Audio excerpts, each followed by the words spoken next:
Marido humilha a esposa simples na frente de amigos, desprezo gera miséria e o perdão o salva. Na pequena cidade de Vale Seco, encravada no coração da Caatinga, vivia o casal Theo e Lia. Eram pessoas de origem humilde, que, com muito trabalho e honestidade, haviam construído uma vida confortável. Theo tinha um pequeno comércio de materiais de construção que prosperou ao longo dos anos, permitindo que a família saísse da pobreza extrema e alcançasse estabilidade. Lia, por sua vez, era uma mulher simples, de poucas palavras, que cuidava da casa com dedicação e criava os 2 filhos com amor e sabedoria. Mas tudo começou a mudar quando Theo expandiu seus negócios e passou a frequentar círculos sociais diferentes. Ele conheceu empresários da capital, comerciantes prósperos de outras cidades, pessoas que falavam bonito, vestiam roupas caras e dirigiam carros importados. Algo dentro dele foi se transformando. Aos poucos, começou a sentir vergonha de suas origens, da casa simples, dos móveis antigos e, pior, da própria esposa. Lia era de beleza natural e simples. Não usava maquiagem elaborada, nem roupas de grife, nem tinha o sotaque refinado da cidade grande. Era autêntica, trabalhadora, de coração puro. Mas para Theo, que se comparava com aqueles homens ricos e suas esposas sofisticadas, Lia virou um problema. Por que ela não se arruma melhor? Pensava. Por que não aprende a falar de forma mais educada? Os novos amigos de Theo eram, na verdade, pessoas falsas e interesseiras. Havia Marcelo, comerciante arrogante sempre se gabando. Fabiano, dono de uma concessionária que tratava todos com superioridade. E suas esposas Raquel e Cristina, cheias de joias, unhas pintadas, cabelos tingidos, olhar de desdém. Valorizavam os outros pela conta bancária e pela aparência. Theo começou a esconder Lia. Quando os amigos vinham à cidade e o convidavam, ele inventava desculpas para ir sozinho. Lia tá com dor de cabeça, mentia, ou precisa cuidar das crianças. Lia percebia tudo e seu coração sangrava, mas não reclamava. Continuava cuidando da casa, dos filhos e do marido que se afastava. Um dia, Marcelo anunciou uma grande festa na capital. Theo, traga sua esposa. Queremos conhecer ela. Theo ficou pálido. Não tinha mais desculpas. Teria que levar Lia, e durante dias antes da festa, torturou a esposa com críticas. Você precisa se arrumar direito. Compra um vestido decente. Vai no salão. Pelo amor de Deus, não me envergonhe. Lia, magoada, fez o que pôde com os recursos que tinha. Comprou um vestido simples, mas bonito. Foi ao salão e pediu um penteado discreto. Usou maquiagem leve. Quando se olhou no espelho, viu uma mulher digna. Mas quando Theo a viu pronta, balançou a cabeça. É o melhor que você consegue fazer? Disse. Lia engoliu as lágrimas. A viagem até a capital foi tensa. Theo dirigia calado, preocupado com o que os amigos pensariam. Lia rezava baixinho para ter forças. Ao chegar à mansão de Marcelo, ficou impressionada com o luxo. Jardins, fontes, luzes, móveis importados, quadros caros, garçom servindo drinks. Os amigos de Theo estavam lá com suas esposas cheias de joias. Quando o casal entrou, ele percebeu imediatamente os olhares. Raquel e Cristina sussurraram, analisando Lia da cabeça aos pés. Marcelo cumprimentou com um sorriso forçado. Essa é a famosa Lia, prazer. Mas o tom denunciava o julgamento. Lia tentou se integrar. Aproximou-se das mulheres e disse: que casa linda! Deve dar trabalho cuidar de tudo. Raquel respondeu: querida, tenho 3 empregadas. Você ainda faz as coisas da sua casa sozinha? A pergunta veio carregada de ironia. Sim, eu cuido da minha casa. Gosto de fazer com minhas próprias mãos. Cristina riu. Que rústico, coisa do interior, né? E as duas voltaram a conversar, ignorando Lia. A pobre mulher ficou ali, sentindo-se pequena, ouvindo assuntos que não conhecia. Spas caros, viagens internacionais, marcas de luxo. Theo observava de longe conversando com os homens. E em vez de sentir compaixão pela esposa sendo humilhada, sentiu raiva. Raiva dela por não se encaixar. A vergonha crescia dentro dele como um tumor. Então, veio o jantar, uma mesa enorme, cheia de comidas sofisticadas. Lia não sabia usar alguns talheres nem a etiqueta. Pegou um talher errado para comer a salada. Um erro simples, mas Raquel notou. Ai, querida, disse alto. Esse garfo é de sobremesa. Não te ensinaram isso no onde você morava mesmo? A mesa inteira olhou para Lia.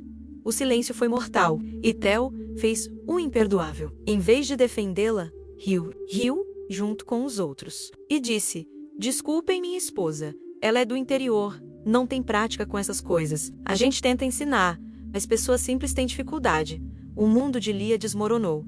Ela olhou o marido e viu um estranho. As lágrimas finalmente desceram, borrando a maquiagem simples. Sem dizer nada, levantou-se, colocou o guardanapo sobre o prato e caminhou até a porta com a dignidade possível. Saiu da mansão, chorou pelas ruas até achar um terminal de ônibus e comprou uma passagem para Vale Seco. A viagem de 3 horas foi a mais longa da sua vida.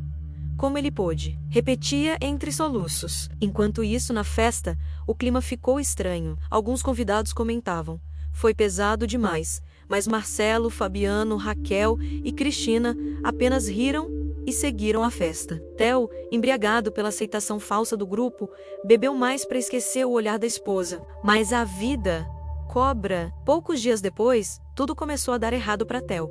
Um grande cliente cancelou um pedido enorme. Fornecedores atrasaram entregas. Fiscalizações encontraram irregularidades. Em semanas, o comércio estava em sérias dificuldades.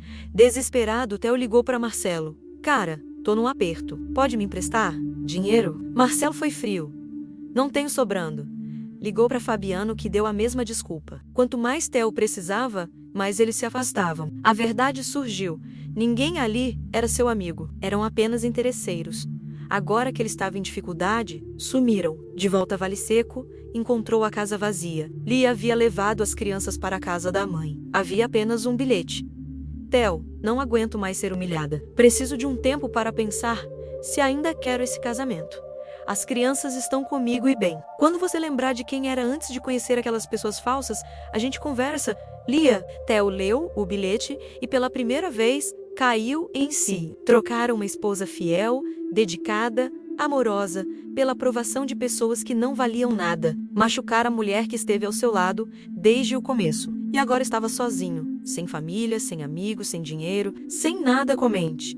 O que é pior, a humilhação do marido ou a falsidade dos amigos ricos? Os meses seguintes foram os mais sombrios da vida de Theo. Seu comércio faliu completamente. Teve que vender tudo, o estoque, os móveis da loja até o ponto comercial, para pagar as dívidas acumuladas. O que sobrou mal, deu para quitar os credores mais agressivos. A casa onde morava, em seu nome, também teve que ser vendida. Theo se viu literalmente na rua, sem dinheiro, sem casa, sem família. Tentou ligar para os filhos, mas eles, influenciados pela dor que viram a mãe passar, se recusavam a falar com ele. Papai, como você pôde fazer aquilo com a mamãe? A filha mais velha havia dito antes de desligar. Aquelas palavras ecoavam na cabeça de Theo dia e noite, como condenação eterna. Ele tinha perdido não apenas a esposa, mas o respeito dos próprios filhos. Theo passou a morar num quarto minúsculo e sujo nos fundos de uma pensão barata. O local era infestado de baratas, o colchão duro e manchado, as paredes com mofo. Era um contraste brutal com a vida confortável que tinha antes e com as mansões dos amigos que agora nem lembravam que ele existia. Theo trabalhava como ajudante de pedreiro, carregando sacos de cimento sob o sol escaldante da Caatinga. O mesmo sol que antes observava do conforto de seu escritório com ar-condicionado. Seus colegas eram homens simples, humildes, parecidos com aquilo que Theo era antes de se perder no orgulho. E, ouvindo-os conversar sobre as esposas queridas, os filhos amados, a gratidão por ter comida na mesa, Theo começou a entender o que havia perdido. Aqueles homens eram ricos em coisas que dinheiro não compra.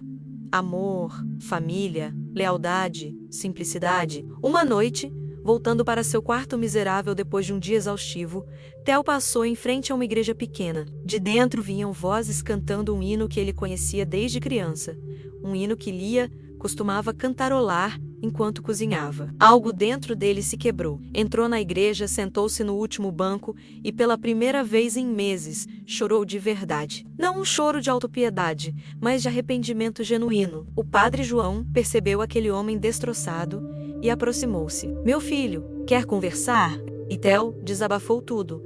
A humilhação que infligiu à esposa, os falsos amigos que o abandonaram, a ruína financeira, a solidão que o consumia. "Padre, destruí tudo. Perdi minha família por orgulho idiota. E não sei como consertar." Padre João ouviu pacientemente e disse: "A primeira coisa é pedir perdão a Deus.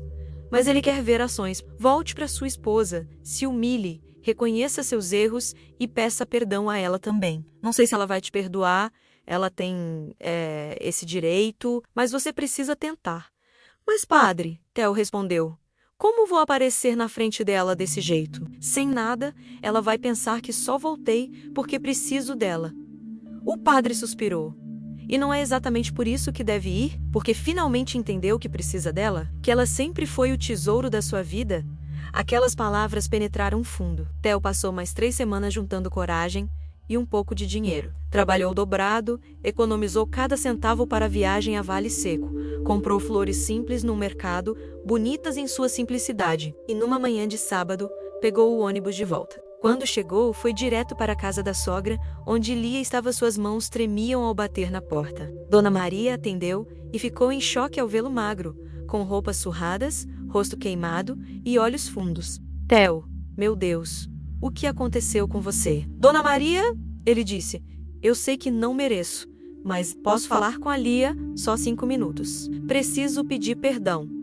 A sogra o olhou com pena e raiva. Você machucou minha filha profundamente. Mas Lia apareceu atrás dela. Quando viu Theo, empalideceu. Os dois se olharam através da porta. Lia viu um homem completamente diferente daquele que a havia humilhado. Agora ele estava quebrado, humilde. E nos olhos dele havia sinceridade. Lia, Theo começou. Eu não tenho palavras. O que fiz foi imperdoável. Ele caiu de joelhos ali mesmo, flores na mão, lágrimas escorrendo. Eu te humilhei, te tratei como se não valesse nada. Mas você é tudo. Sempre foi. E eu fui cego. Perdi tudo, Lia. Dinheiro, negócio, falsos amigos, e descobri que nada disso importava. A única coisa que importava era você. E eu te perdi. Lia tremia, lágrimas escorrendo. A dor da festa, as noites chorando, a vergonha, tudo voltou. Mas ela também viu diante dela o homem que a havia amado. O Theo simples, não o orgulhoso de antes. Theo, ela disse, você me machucou como eu nunca imaginei. Me fez sentir pequena. Ele baixou a cabeça. Eu sei. Não tenho desculpas. Só arrependimento e a esperança de que um dia você possa me perdoar. Lia ficou em silêncio. A mãe sussurrou. Filha, você não precisa perdoar agora, nem nunca. E era verdade. Ele não merecia. Mas Lia lembrou das palavras que ouvira a vida inteira. Perdoem e serão perdoados. Levanta, Theo, ela disse. Quando ele obedeceu, continuou. Não sei se consigo esquecer. Não sei se nosso casamento pode ser consertado. Mas eu te perdoo. Não por você, mas por mim. Pegou as flores. E sim, você pode entrar. Pode ver as crianças e a gente conversa. Naquela tarde, sentados na varanda da casa de Dona Maria, Theo e Lia conversaram como não faziam há anos. Ele contou tudo.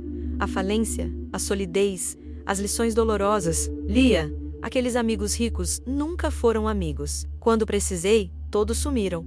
Mas os amigos simples ficaram. Desprezei a simplicidade e abracei a falsidade. E quase me destruí. Lia ouviu em silêncio. Depois disse, a simplicidade não é vergonha. É virtude. Eu sempre fui simples, porque não preciso de muito para ser feliz. Mas você quis impressionar quem não valia nada e perdeu quem valia. Eu sei disso agora, Theo respondeu. Se me der uma chance, não de voltar agora, mas de provar que mudei, vou passar a vida mostrando isso. Não preciso de luxo, só de você e das crianças. Vou te dar uma chance, ela disse. Mas devagar. Você vai ter que reconquistar minha confiança e o respeito das crianças. Não vai ser fácil. E assim começou o processo de reconstrução. Theo continuou trabalhando como ajudante de pedreiro. Agora em Vale Seco, alugou um quartinho simples perto da casa de Dona Maria. Todos os dias, depois do trabalho, visitava os filhos por alguns minutos. No começo eles eram frios, mas aos poucos abriram o coração ao ver o esforço do pai. Theo também voltou à igreja onde Lia ia. Sentava-se alguns bancos atrás dela, só para estar perto. Meses depois, ela permitiu que ele se sentasse ao seu lado. Um gesto pequeno, mas cheio de significado. Um ano depois, Theo havia provado sua mudança com ações. Era um homem humilde, grato, presente. Não tinha luxo, mas tinha algo muito maior: o amor e o respeito da esposa e dos filhos. Numa tarde especial, Lia finalmente disse: Theo, acho que é hora de você voltar para casa. E quando ele voltou, para uma casinha simples que alugaram juntos, a reconciliação se completou. A família estava reunida novamente. E Theo, olhando aquele lar modesto, sente-o sei, o homem mais rico do mundo.